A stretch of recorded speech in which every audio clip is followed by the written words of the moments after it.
Hello everyone, this is Caroline Varghese और आज हम कुछ नए वर्ड सीखेंगे। आज हम कुछ ऐसे वर्ड सीखेंगे जो हमारे रिसेंट इंग्लिश न्यूज़पेपर से लिए गए हैं। ये वर्ड्स बहुत, इनके वर्ड्स के जो मीनिंग्स हैं वो बहुत कॉमन है और ऐसे वर्ड्स हैं जो हम यूजुअली यूज़ करते हैं, लेकिन ये वर्ड्स हम यूज़ नहीं करते। इनके मीनिंग्स के दूसरे सिनोनिम्स एंटोनिम्स भले ही यूज़ करते हो, लेकिन ये वर्ड्स हम यूज़ नहीं करते हैं। तो हम जल्दी से बिना टाइम वेस्ट किए आज का फर्स्ट वर्ड सीखते हैं एंड दैट इज कॉमेमोरेट।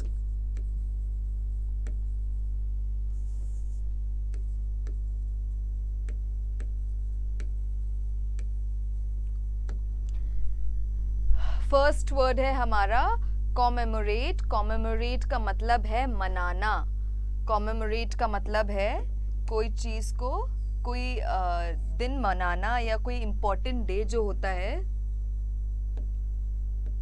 उसको मनाना। कॉमेमोरेट का मतलब है कोई इम्पोर्टेंट डे या इम्पोर्टेंट दिन, जो किसी की बर्थ एनिवर्सरी होती है, किसी की डेथ एनिवर्सरी होती है। डेथ एनिवर्सरीज मनाए नहीं जाते, I am sorry, birth anniversaries होती हैं, या जैसे republic day, independence day. So we commemorate these days, we celebrate these days. हम इसका जो एक दूसरा वर्ड यूज करते हैं वो है सेलिब्रेट। अब ये वर्ड तो हर कोई यूज करता है, इसका तो कोई डाउट ही नहीं है। ये सेलिब्रेट वर्ड सब यूज करते हैं, लेकिन कॉमेमोरेट कोई नहीं यूज करता। ऑलराइट, सो ये है हमारा वर्ड कॉमेमोरेट। इसका पहला सिनोनिम जैसा कि मैंने पहले लिख दिया, सेलिब्रेट, रिमेंबर, थर्ड मार्क। ये है हमारे synonyms for the word commemorate. Antonyms क्या होंगे? Forget, neglect, ignore. निग्लेक्ट एक नया वर्ड है, इग्नोर हम यूजुअली यूज नहीं करते, पता सबको है, फॉरगेट सबको पता है। सो ये है आपके सिनोनिम्स एंड एंटोनिम्स। अब इसका एग्जाम्पल होगा, but let us not only commemorate the past but the present as well. Let us not only commemorate the past but the present as well. Simpler example, today we commemorate the day of independence. जैसे अगर 15 अगस्त है, 15th अगस्त है, तो हम बोल सकते हैं today we commemorate the day of our independence. Better example, छोटा एग्जाम्पल ईजियर था समझना, राइट? अब हमारा नेक्स्ट वर्ड है इंडिकेशन। इंडिकेशन, इंडिकेशन का मतलब क्या है? इंडिकेशन का मतलब है संकेत करना, किसी तरफ को पॉइंट आउट करना, या कोई चीज, साइन को बताना, किसी चीज को बताना। हम पॉइंट आउट करते हैं ना, हम साइन करते हैं ना, देखो देखो, ये देखो या उसको देखो, उसी को बोलते हैं इंडिकेट करना या इंडिकेशन देना। अब इसके सिनोनिम्स क्या होंगे? जैसे मैंने ऑलरेडी बताया, क्लू पता है सबको, सिग्नल अगेन सबको पता है,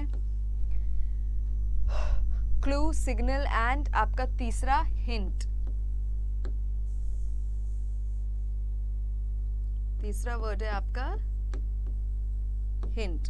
ये भी सबको पता है, ये आपके सिनोनिम्स हैं और ये तीनों सिनोनिम्स सब बहुत अच्छे से जानते हैं। ऐसा कोई भी सिनोनिम नहीं है इन तीनों में जो नहीं पता। अब इसके एंटोनिम्स क्या होंगे? इग्नोरेंस,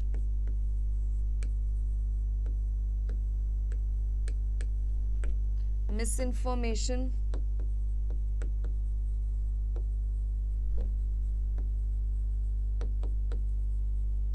इग्नोरेंस, मिसइंफॉर्मेशन एंड आपका थर्ड होगा डिसइंफॉर्मेशन।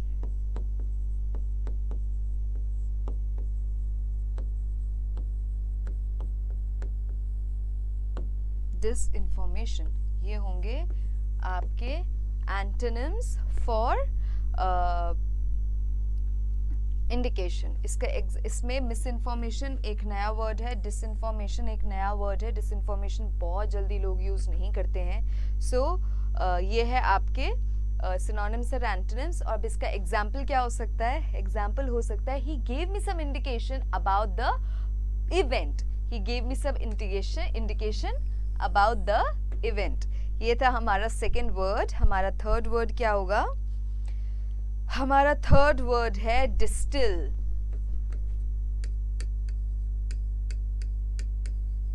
डिस्टिल, डिस्टिल का मतलब है कि हम किसी चीज को प्योर बनाते हैं, किसी लिक्विड को हीट करते हैं कि वो गैस में बन जाए, और इसके लिए केमिस्ट्री में यूज होता है डिस्टिलेशन, बोलते हैं ना हम लोग।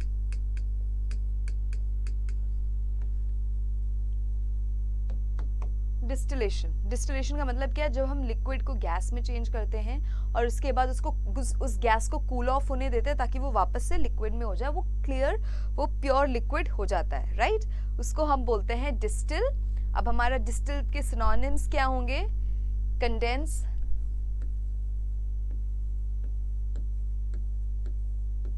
प्योरीफाई, कंडेंस, प्योरीफाई, और आपका थर्ड वर्ड होगा एक्सट्रैक्ट।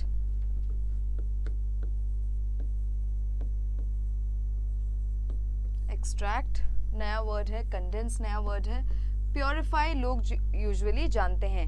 एंटोनिम्स क्या होंगे? Pollute, dirty, foul. फाउल एक नया वर्ड है, डर्टी सबको पता है, पोल्यूट पढ़ने में क्लैरिटी नहीं है। एक और बार लिखते हैं पोल्यूट। तो ये थे हमारे सिनोनिम्स और antonyms for the word distil, है ना? अब इसका एग्जाम्पल क्या होगा? एग्जाम्पल होगा I could distil some fuel at home. I could distil some fuel at home. All right, so ये थे हमारे डिस्टिल के सिनोनिम्स एंड एंटोनिम्स। अब हमारा नेक्स्ट वर्ड होगा एफिमेरल।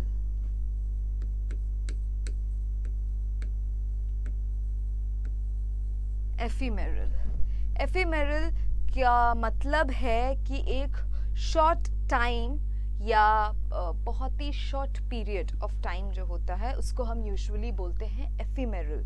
एफिमेरल को हम हिंदी में बोल सकते हैं क्षणिक, तो उसको हम इंग्लिश में बोलते हैं एफिमेरल। इसके सिनोनिम्स क्या होंगे? ट्रांसिएंट,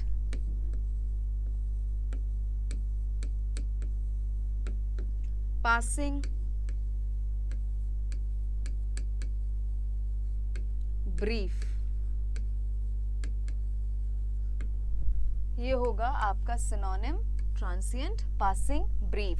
एंटोनिम्स क्या होंगे? Permanent,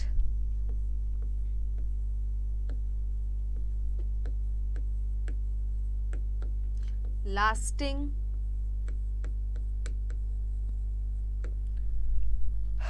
permanent, lasting and eternal.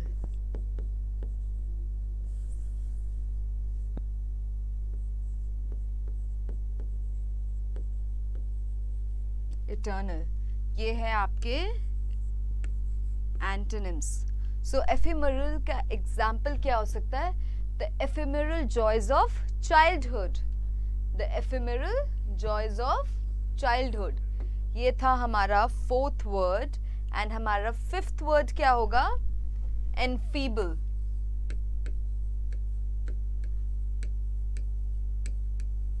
enfeeble का मतलब है कमजोर हो जाना। enfeeble का मतलब है आप जब कमजोर हो जाते हो, कोई भी चीज जब कमजोर हो जाती है तो उसको हम बोलते हैं enfeeble. enfeeble के सिनोनिम्स क्या होंगे? incapacitate,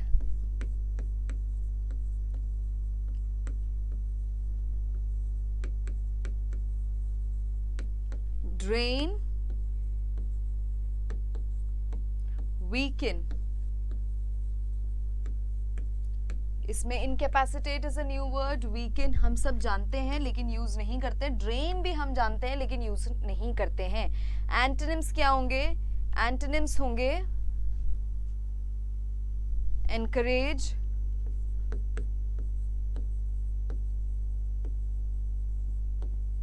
inspire, bolster. bolster word हमने सीखा है. bolster, inspire, ये है हमारे antonyms for enfeeble. इसका एग्जाम्पल क्या होगा? His constitution has become enfeebled due to the hard work. His constitution मतलब his body. His body has become, not become, his body has enfeebled because of hard work. So ये थे आज के हमारे 5 new words और इनके मतलब जैसा आप सबने सुना होगा बहुत ही कॉमन मतलब है, बहुत ही ईजी मतलब है, लेकिन ये वर्ड्स जो है हम जल्दी यूज नहीं करते हैं क्योंकि हमें पता ही नहीं है. For example, we are celebrating Independence Day today. Celebrating की जगह हम कमेमोरेट यूज कर सकते हैं. We are commemorating our day of independence और we are commemorating the Independence Day today. Simple. तो कमेमोरेट नहीं पता था ना हम लोग को. सो यही काम है, यही इसीलिए मैं वीडियोस बना रही हूँ कि आप ऐसे सिंपल वर्ड्स के लिए कुछ नए वर्ड्स सीख पाओ, ताकि जब आप इंग्लिश बोलो तो जिससे भी आप बात करो उनको लगे हाँ आपको इंग्लिश में एक अच्छी ग्रिप है, एक अच्छा फ्लुएंट टोन है. सो यही है मेरा goal and thank you so much. I hope आपको ये वीडियो अच्छा लगा एंड आपको मैं जैसा हर बार बोलती हूँ आप अपने कॉपीज में लिख रहे हो, इनको प्रैक्टिस कर रहे हो ताकि आपकी इंग्लिश इम्प्रूव हो और ज़्यादा अच्छी हो जाए. Thank you so much.